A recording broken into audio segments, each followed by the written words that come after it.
so listen, is such a it is an honor and a privilege to be called by God to be in ministry. And oftentimes we can take the calling for granted, because when we're in, for lack of a better way of putting it, in mixed company, sometimes, we can get easily caught up in some of the rhetoric that is happening when we're engaging in community with other people. And we're engaging in community, we're not always engaged in community with people who are Christ-like. They may have some values that are similar to what it means to be a Christian, but they may not necessarily subscribe to Christianity in its purest form. And so that being said, I often like thinking about, I talk about being, we're set apart.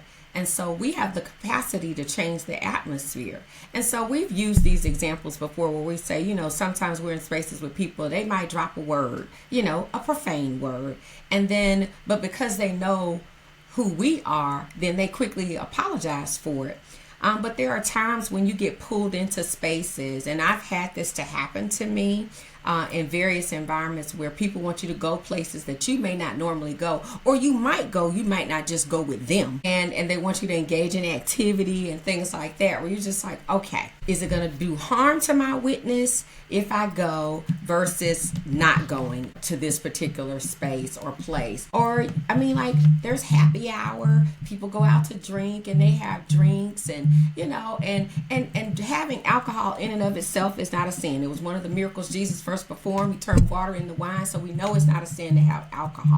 You think about how that translates to people if you do go. What message is it sending when you go and you choose to have a drink, with these very people that you want to be a witness to? Does it take away from who you are in Christ? Or does it just say, okay, Samantha's just normal like everybody else? And I've been put in that position probably more often than not in the past year and a half or so, where I've had to make a decision like, okay, do I go? Do I go? Do I not go? Do I have this or do I not have this? And so, and I am very careful about people that I choose to engage in certain activities with. And so I've seen it, in my work environment. I've seen it with people that I don't hang out with regularly, where I have to make a decision. Am I going to do this? And if I do that, is it going to take away from who I am in Christ if I choose to do that versus I don't do that? And so I have had this to happen to me a lot. And so sometimes you want to be cool.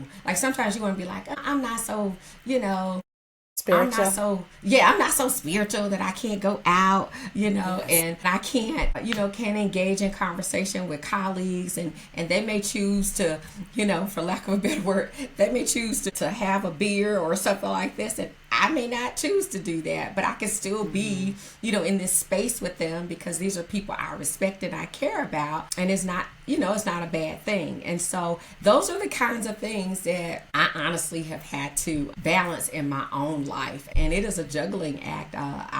That's just being in full transparency with you guys.